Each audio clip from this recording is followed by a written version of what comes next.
Jeremias é um profeta que fala muito ao meu coração.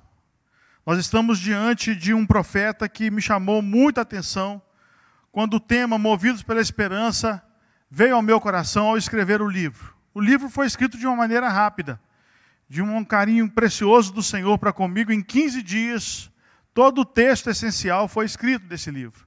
E é interessante olhar para Jeremias e ver como as ideias batem. Eu não tenho dúvida alguma que todos os que conhecem a história desse profeta sabem o quanto o profeta Jeremias lutou na sua época. No tempo de Jeremias, muita coisa aconteceu.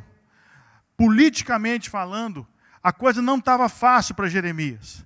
O momento que nós vemos no eixo central da história, no qual Jeremias foi chamado para ser profeta para Judá e para ser profeta também às nações ao redor, Jeremias se encontra no meio de uma bifurcação muito complexa. E Judá, povo do Senhor, não soube lidar muito bem com as coisas que estavam acontecendo. Zedequias, o rei, não estava sabendo lidar. Judá se embrenhou em meio a um problema seríssimo de idolatria. Judá misturou-se com os povos ao redor.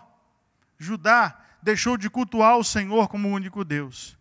E isto é um problema muito sério.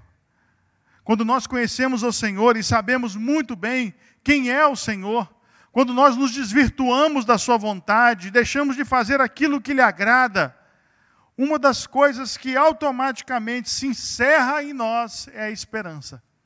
Começamos a viver uma vida sem graça.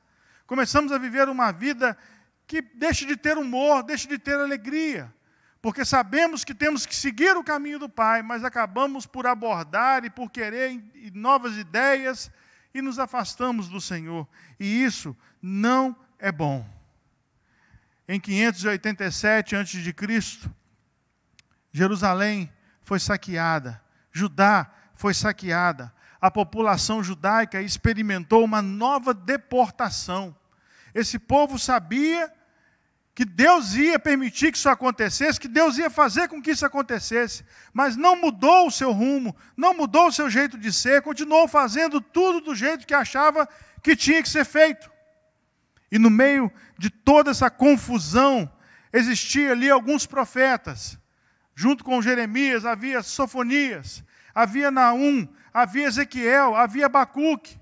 Homens que Deus levantou para entregar a sua palavra ao povo, para dizer ao povo que o povo não poderia continuar tomando o rumo que estava tomando, fazendo o que estava fazendo, vivendo como estava vivendo. E isso o povo não ouviu, o povo não deu ideia. Mas nenhum desses homens, de uma maneira muito especial e com muito sentimento, expressou o que Deus queria para aquele momento, para aquela geração, como Jeremias. Jeremias, conhecido por todos como profeta chorão, ele se ergueu em amor à vontade do Senhor e a fazer aquilo que Deus lhe havia proposto. É só você ler o capítulo 1, versículo 1, 2 e 3, você verá o chamado de Jeremias, e você verá que Deus foi bem claro para ele: você vai fazer aquilo que eu te mandar fazer. E Jeremias foi obediente ao Senhor, mas ao mesmo tempo Jeremias amava Judá, Jeremias amava Israel. E assim, a palavra profética de Jeremias é notável, porque a sua objetividade, a forma direta com que ele vai em cima das questões, a sua maneira verdadeira de se expressar e de dizer a que veio, é muito forte. Porque a volta a Yahvé, a volta a Jeová, a volta a Deus, era iminente, era importante para aquele povo naquela época. Mas, infelizmente, a partir da liderança política, liderança religiosa, o povo não voltou para o Senhor. E aí, então, sobreveio o castigo sobre Judá. E Judá, com isso, sofreu uma deportação. Deixou de viver no seu país, deixaram de experimentar o seu local de morada para viver num local totalmente diferente dos seus. Cabe a mim, cabe a você entender que Deus, em meio a momentos de nebulosidade, em momentos de tempestade, não deixa de ser Deus. Em momentos de angústia, de aflição, eu imagino Jeremias falando às pessoas: convertam-se do mau caminho, mudem de atitude, parem de fazer o que vocês estão fazendo, parem de falar o que vocês estão falando, deixem de viver essa vida, convertam-se. E as pessoas riam dele, viravam as costas. Mas quando as coisas começaram a acontecer, e a partir do palácio, esse povo começou a ver que haveria algo diferente mesmo no ar. Eu imagino a tristeza em muitos corações em não parar para pensar: por que não ouvimos Jeremias? Por que não ouvimos o que Deus tinha a dizer a Jeremias? Deus mesmo ia trabalhar para mudar aqueles corações. Deus iria fazer algo diferente para mudar aquele povo. Em Jeremias capítulo 31, nós vemos o Senhor dizendo através de Jeremias que iria fazer uma nova aliança, um novo pacto seria firmado, onde Ele mesmo iria tirar coração de pedra e colocar um coração de carne. Ele mesmo ia intervir com poder e graça, Ele mesmo ia manifestar o seu poder, e Ele faria com que a sorte de Judá, a sorte do povo de Israel, fosse diferente, fosse nova, para a honra e glória dEle mesmo. Mas pastor, por que o povo caiu? Por que o povo passou por essa vergonha? Por que o povo sofreu isso tudo que sofreu, pastor? Eu quero convidar você a manter a sua Bíblia aberta no livro de Jeremias. E eu quero ler alguns trechos da palavra do Senhor, para que você possa entender como o homem foi trilhando o seu próprio caminho, como o homem foi buscando meios de se afastar do Senhor, e com isso desagradando o coração de Deus, e com isso fazendo com que Deus agisse não somente de uma maneira firme, mas de uma maneira justa para com Judá. Abra sua Bíblia em Jeremias, capítulo 17, versículo 5 ao versículo de número 8. Jeremias 17, do verso 5 ao verso 8, diz assim: assim diz o Senhor, maldito é o homem que confia nos homens, que faz da humanidade mortal a sua força, mas cujo coração se afasta do Senhor. Ele será como um arbusto no deserto, não verá quando vier algum bem. Habitará nos lugares áridos do deserto, numa terra salgada, onde não vive ninguém. Mas bendito é o homem que confia, cuja confiança está no Senhor, cuja confiança nele está. Ele será como uma árvore plantada junto às águas e que estende as suas raízes para o ribeiro. Ela não temerá quando chegar o calor, porque as suas folhas estão sempre verdes. Não ficará ansiosa no ano da seca, nem deixará de dar fruto. Percebam bem o versículo de número 5 e o versículo de número 7. No verso de número 5 você encontra: maldito é o homem. No verso de número 7, mas bendito é o homem. Deus, meus irmãos, não faz nada sem antes ir mostrando os passos. Deus não toma atitudes, Deus não fala coisas, não faz coisas, sem antes deixar algumas pegadas para a gente seguir. Antes de tudo acontecer, no capítulo de número 16, se você depois quiser ler com calma, você vê que Deus já começa a predizer que o povo seria exilado, que o povo ia se afastar do Senhor por um tempo em outra nação. Esse povo ia sofrer. E Jeremias começa então a orar, começa a ter mais diálogos com Deus, e aí, num determinado momento, Deus vira para Jeremias e fala: Jeremias, maldito é o homem que confia nos homens, que faz da humanidade mortal a sua força.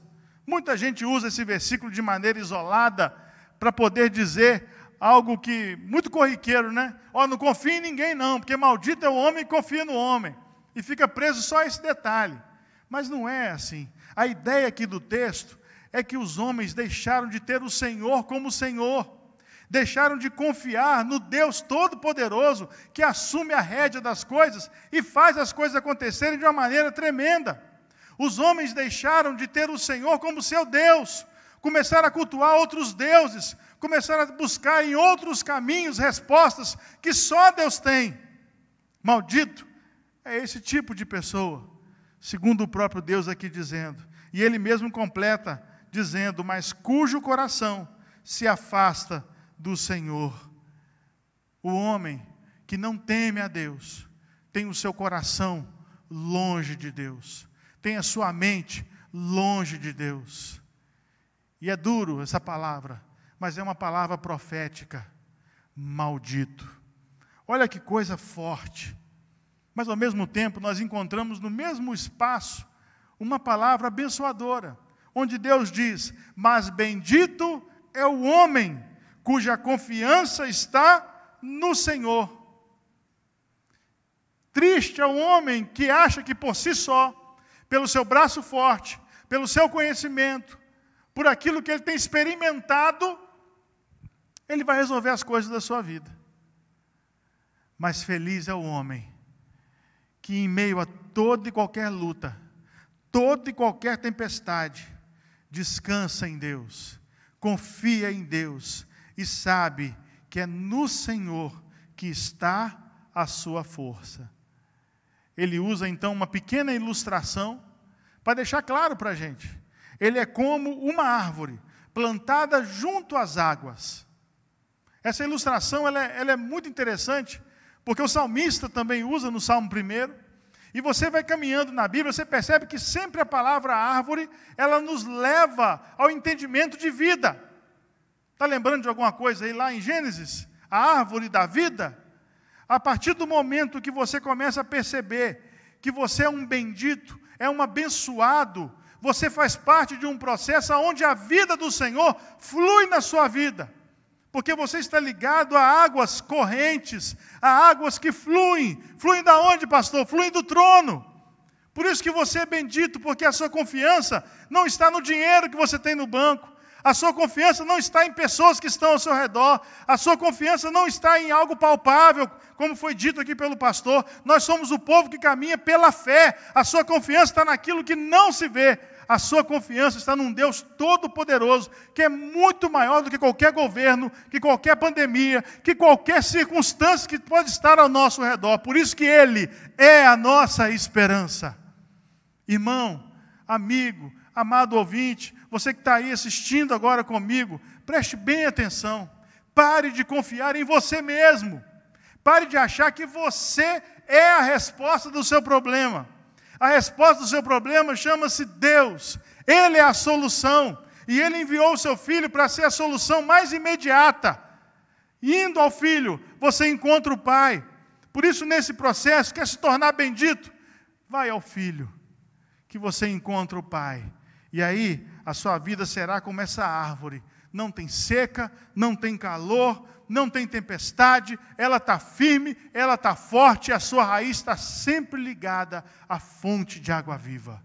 Deus quer mexer com o seu coração hoje à noite, porque Ele quer levar você a esse nível de vida abençoado. Chega de maldição, chega de ser maldito, chega de achar que está tudo bem. Coloque-se no Senhor, leve-se ao Senhor, creia nele, e o mais Ele fará. Outro texto lindo que se encontra também é Jeremias 18, quando o Senhor vai a Jeremias e chama para ele ir à casa do oleiro. E esse texto ele é muito bonito, porque ele mostra uma situação importante. Eu quero ler ele todo, porque eu quero que você compreenda de uma maneira bem clara o que o Senhor quer dizer a você. A partir do verso 1 do capítulo 18 de Jeremias. Esta é a palavra que veio a Jeremias da parte do Senhor. Vá à casa do oleiro, e ali você ouvirá a minha mensagem. Então fui à casa do oleiro, e o vi trabalhando com a roda. Mas o vaso de barro que ele estava formando estragou-se em suas mãos, e ele o refez, moldando outro vaso de acordo com a sua vontade. Então o Senhor dirigiu-me a palavra: ó comunidade de Israel, presta bem atenção a partir de agora, irmão, nesse texto. Ó comunidade de Israel, será que eu não posso agir com vocês como fez o oleiro? Pergunta o Senhor. Como barro nas mãos do oleiro, assim são vocês nas minhas mãos, ó comunidade de Israel. Se em algum momento eu decretar que uma nação ou um reino seja arrancado, despedaçado e arruinado, e se essa nação que eu adverti converter-se da sua perversidade, então eu me arrependerei e não trarei sobre ela a desgraça que eu tinha planejado. E se noutra ocasião eu decretar que uma nação ou um reino seja edificado e plantado, e se ele fizer o que eu reprovo e não me obedecer, então me arrependerei do bem que eu pretendia fazer em favor dele. Agora, portanto, diga ao povo de Judá e aos habitantes de Jerusalém. Agora Deus se volta para a região onde Jeremias tinha que trabalhar e diz: estou preparando uma desgraça e fazendo um plano contra vocês. Por isso, converta-se cada um do seu mau procedimento e corrija a sua conduta e as suas ações.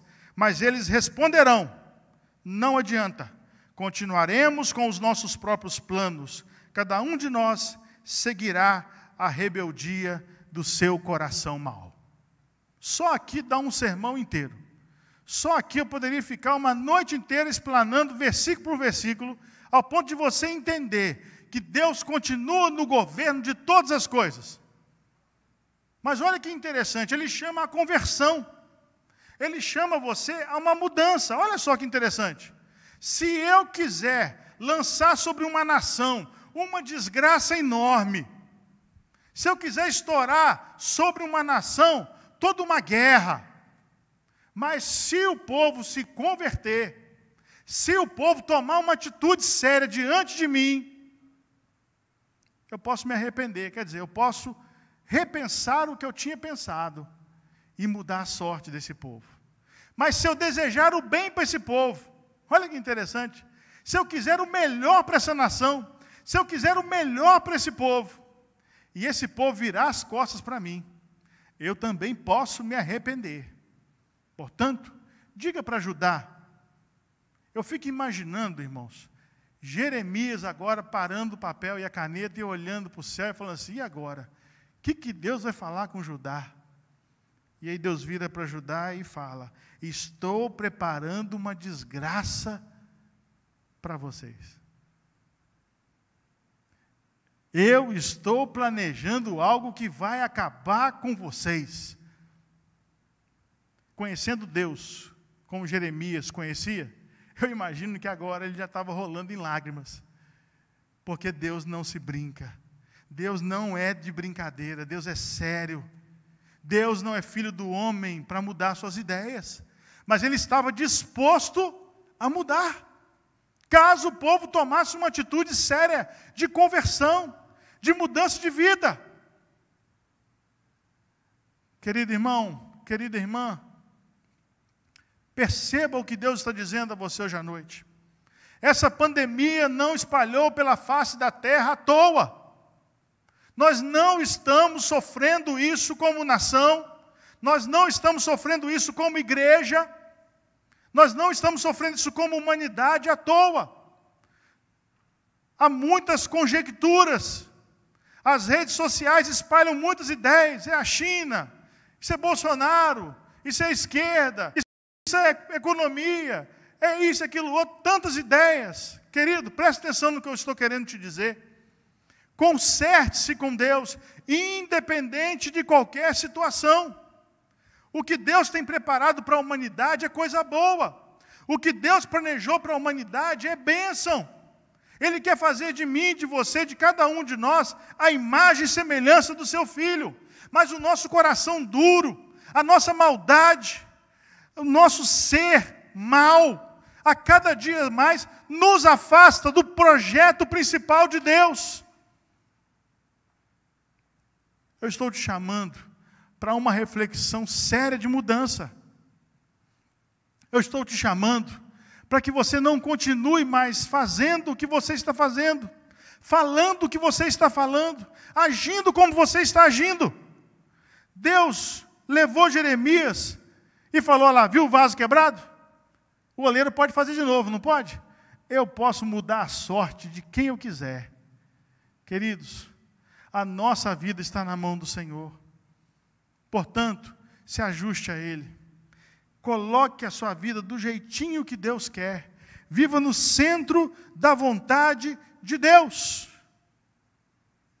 Mas, infelizmente, Judá não ouviu a voz do Senhor. E no capítulo 21, então, Deus chama Jeremias, rejeita o pedido de Zedequias e diz: eu vou levar esse povo cativo. E novamente, esse povo vai viver longe da sua terra. Todo ano, o povo de Israel comemora uma festa chamada Páscoa. Nós tivemos um bate-papo aqui na igreja, conversamos um pouco sobre isso. E a Páscoa é a festa da libertação. É a festa que para Israel eles param para comemorar o ano novo, vida nova. Acabou o Egito. Egito no hebraico dá a ideia de aflição. Só que agora eles estão voltando para a mão da Babilônia. Agora eles estão voltando para a mão daquela outra palavra que também traz o sentido de mundo. Eles voltam de novo para a aflição. Longe de sua terra, longe dos seus, longe do lugar que foi criado, para ir para um ambiente que eles nunca viram. E a partir do versículo 1, Deus avisa Judá, Deus prevê o cativeiro, mas ele diz algo específico para Zedequias.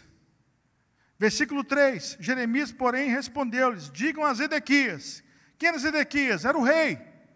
Assim diz o Senhor, o Deus de Israel: estou a ponto de voltar contra vocês as armas da guerra que estão em suas mãos, as quais vocês estão usando para combater o rei da Babilônia e os babilônicos, que cercam vocês do lado de fora do muro. E eu os reunirei dentro dessa cidade.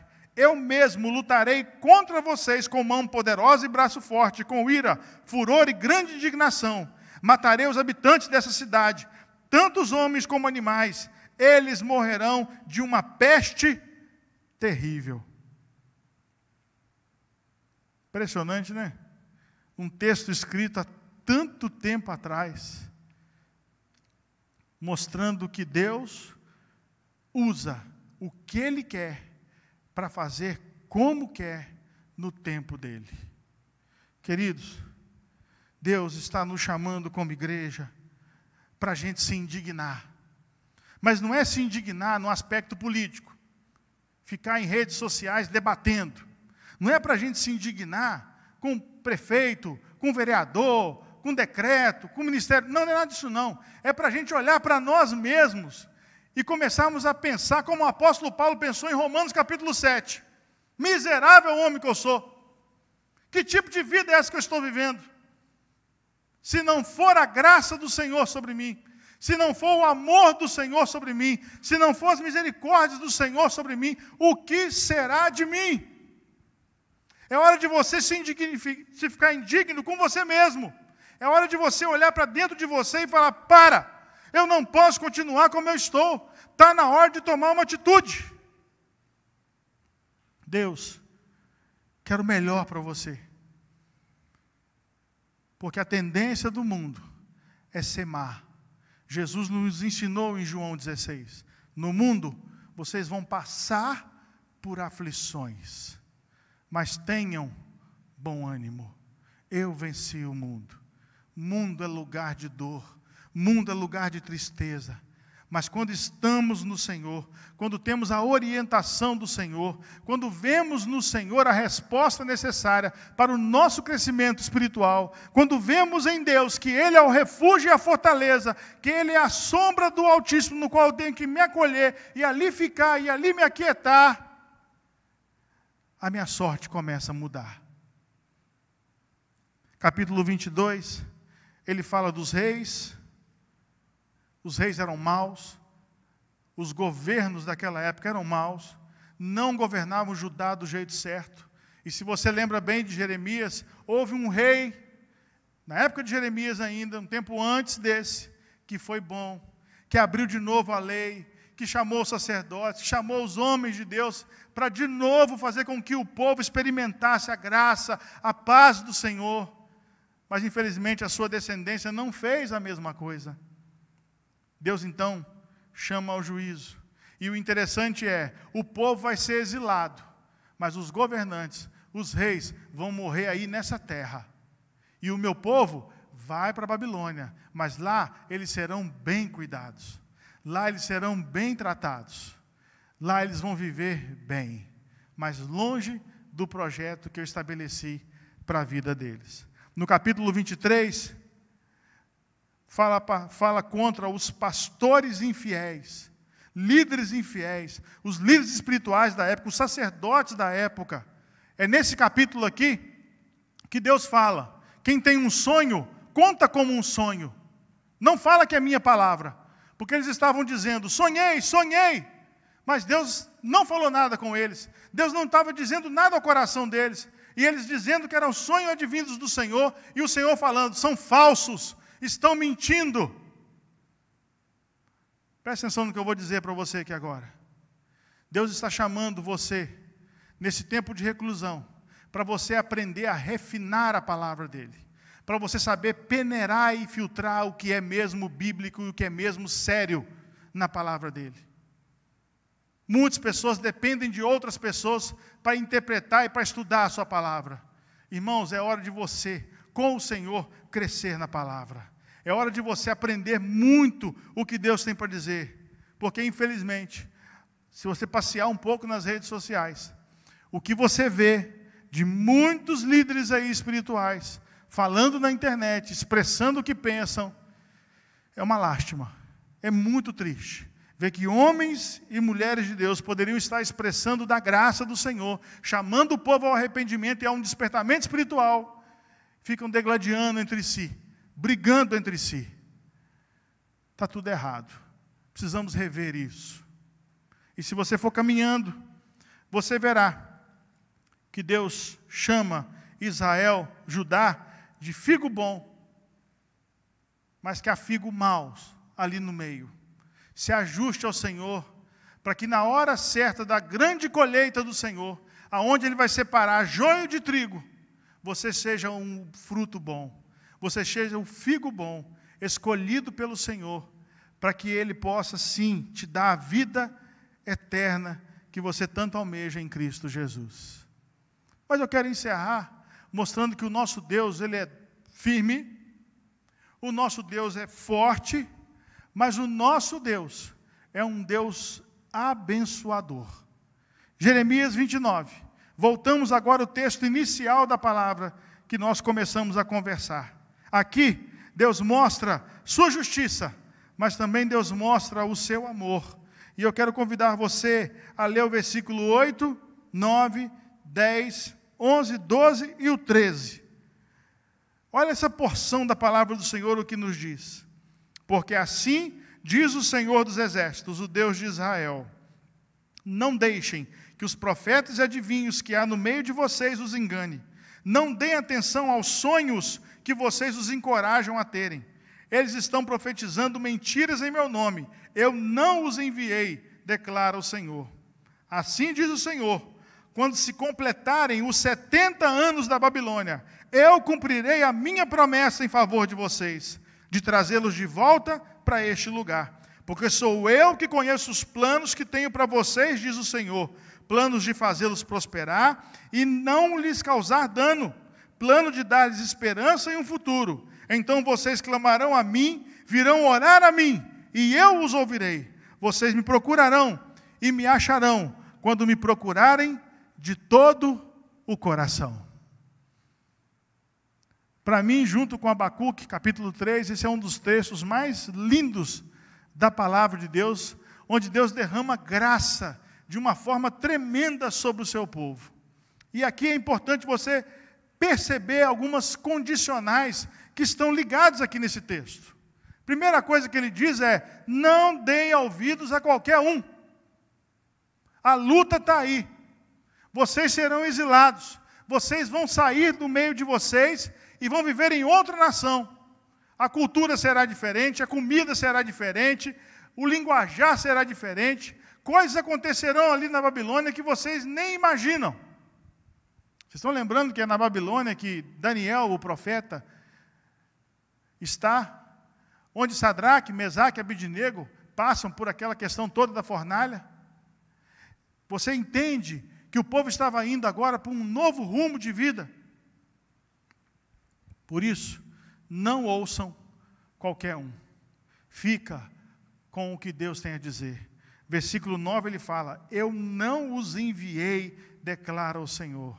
quando Jesus Cristo vem aqui na terra, no seu Sermão do Monte, ele diz: muitos vão profetizar em meu nome, mas eu direi: não vos conheço. Irmão, minha irmã, fique atento à voz do Senhor. Ore, peça discernimento a Deus nesse tempo. Talvez você é um empresário e está me ouvindo, e está passando na sua mente fazer algo que é errado, que é corrupto, que é contra a lei. Talvez você é marido e está passando na sua mente fazer coisas que desagradam e vão atrapalhar o seu casamento. Talvez você está dando ouvido a conselhos errados. É hora de se ajustar com o Senhor. Outra condicional importante é tempo de orar e tempo de clamar. Versículo 12. Então vocês clamarão a mim, virão orar a mim, e eu os ouvirei. Estamos vivendo num tempo onde orar se tornou o nosso alimento diário. Eu não sei você, mas eu quero te convidar agora, nesses 40 dias, a fazer da oração o seu alimento, a fazer da sua oração diária, do seu encontro com Deus, o alimento espiritual que está faltando na sua vida para o despertamento que Deus está trazendo a essa nação, está trazendo à igreja. Deus quer despertar a igreja a viver um tempo novo com Ele. Muitas pessoas me perguntam: pastor, o mundo está acabando? Bem, ninguém sabe a hora, ninguém sabe o dia, ninguém sabe a data. Mas uma coisa eu posso te falar: se é o fim do mundo, eu não sei, mas pode ser um ensaio. Eu estava ouvindo outro dia a esposa do pastor Oswaldo, da Igreja Batista Central, e ela fez uma ilustração muito interessante. Quando você está numa pizzaria, e você pede uma pizza, e às vezes está demorando um pouco, quando o garçom chega e começa a colocar os pratos na mesa, você fala: poxa, já está chegando. Você começa a se ajustar na mesa, você arruma o garfo, você arruma a faca, você coloca o pratinho ali arrumadinho, você começa a ficar assim: está chegando a pizza, o garçom chegou. Olha bem para mim, talvez o que Deus está fazendo com essa pandemia, com esse mover econômico mundial, com essa questão que está envolvendo vários países, é o colocar de pratos na mesa. É um ensaio para que a qualquer momento desse, Ele chegue. A Bíblia nos ensina que Ele virá como um ladrão. Por isso, desperte-se. Sabe o que vai te ajudar muito nesse tempo agora? Oração. Oração. Clame a Ele. Busque ao Senhor. E aí eu completo com o verso 13. É tempo de buscar ao Senhor de todo coração. Sabe o que significa isso? Integralmente. Mente, coração, corpo, alma, espírito, tudo. É tempo de juntar tudo e falar: Senhor, é seu. Senhor, entregamos na tua mão, pois confiamos em ti. É seu, Senhor, a minha vida. Eu quero o Senhor mais do que tudo. O plano que Deus tem para nós é de dar esperança, é de dar futuro, é de trazer uma paz. O plano que Deus tem para nós é bênção. Mas a culpa, na maioria das vezes, de desvirtuarmos o caminho, não é do Senhor, é nossa. Nós não tomamos uma atitude séria diante de Deus, de crescermos, de amadurecermos, de termos uma vida de oração que agrade ao Senhor do jeito certo. Hoje é dia de você começar um projeto novo na sua história. Deixa o para trás, esquece o para trás, olha para frente, firma o teu olhar no alvo. E eu quero finalizar com um trecho de um texto de Jeremias, que está em Lamentações, capítulo 3, versículo 22 em diante, que diz assim: graças ao grande poder do Senhor, Lamentações 3, versículo 22, graças ao grande amor do Senhor, é que não somos consumidos, pois as suas misericórdias são inesgotáveis, renovam-se cada manhã, grande é a sua fidelidade. Digo a mim mesmo, a minha porção é o Senhor, portanto nele porei a minha esperança. O Senhor é bom para com aqueles cuja esperança está nele, para com aqueles que o buscam. É bom esperar tranquilo pela salvação do Senhor. Oh, amado irmão, 40 anos foi o tempo de duração do ministério de Jeremias. Por 40 anos esse homem teve que encarar reis, teve que encarar muita gente contra o seu pensamento pessoal, teve que lidar com situações de muita dor, ao ponto de Deus dar o privilégio a Jeremias de escrever um livro de 5 capítulos, confirmar aqui isso mesmo, 5 capítulos, cujo nome é Lamento. Jeremias, pode chorar. Jeremias, pode desabafar, meu filho, que o que você passou não é fácil. Mas Jeremias entende. E ele diz no verso 21, quero trazer à memória o que pode me dar esperança. A minha oração é que em meio a toda essa turbulência, um povo se levante movido pela esperança, tendo a certeza no íntimo do seu coração, de que é no Senhor que eles encontrarão a paz que excede o entendimento. Aqui nesses versículos que eu li, você encontra algumas características de Deus. São elas: misericordioso. O Deus a qual você serve é misericordioso. Outra característica, compaixão. No versículo de número 22 é repetido aí a palavra misericórdia em algumas versões, misericórdia e misericórdia. Mas a primeira palavra sim significa misericórdia, a segunda é uma palavra hebraica que significa muito amor, muito carinho. Em Deus você vai encontrar o carinho que você precisa nesse tempo de aflição. Terceira característica é a fidelidade. Aqui, Jeremias não diz que Deus é fiel, diz que a fidelidade dele é grande.